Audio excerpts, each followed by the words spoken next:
So I used to be a cessationist, but I wasn't always like that. So I knew that the Holy Spirit was real, but then I just felt like he would do his thing when he wants to do his thing. I didn't feel like we could have the Holy Spirit, or we could be baptized with the Holy Spirit, something like that.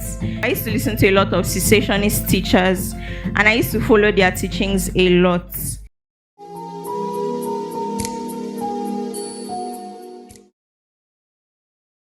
I'm thanking God today for the grace to finally receive the baptism of the Holy Spirit.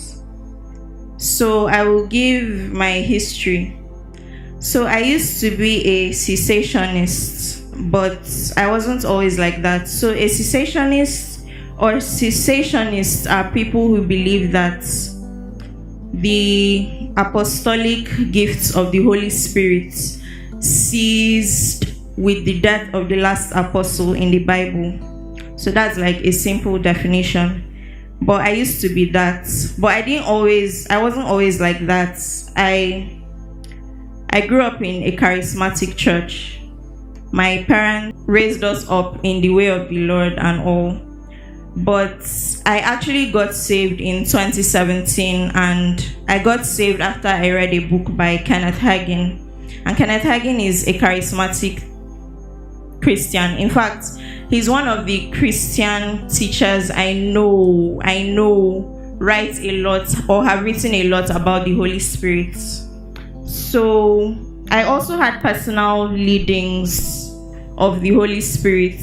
For example, one I can think of is there was a time when I had a question in my mind, and it's something I was really disturbed about. So I prayed about it, and when I opened my Bible, the first place I opened to was like the exact answer to the exact question I was asking for.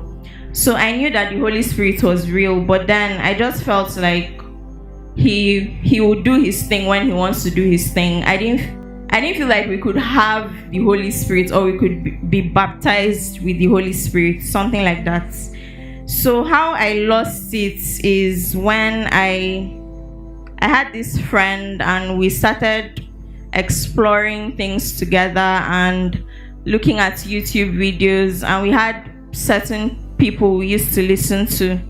One of the persons I used to listen to a lot is John MacArthur.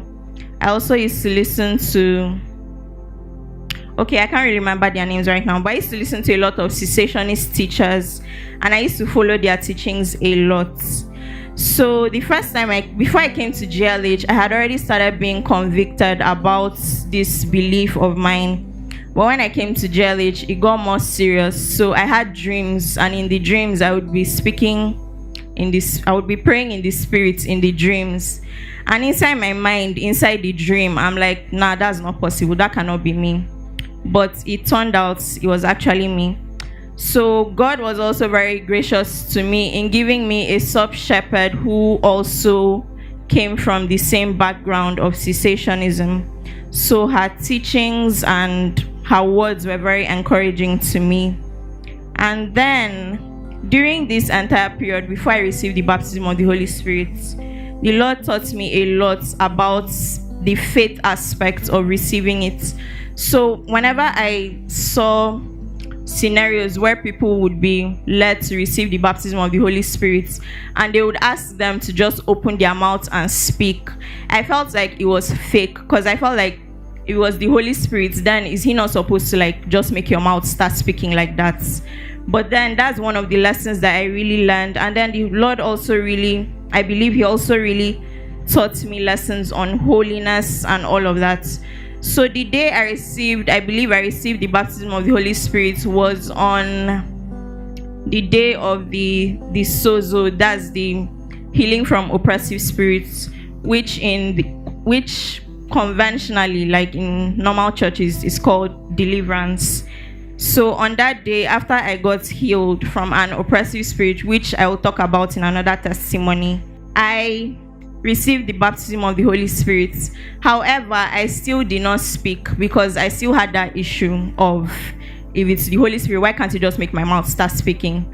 However, when I went back to the hostel, my sidey that's the person whose bed is beside my bed, she gave me this book, Still by Kenneth Hagin, and already one of my aunties also gave me another book by Kenneth Hagin, all on the Holy Spirit.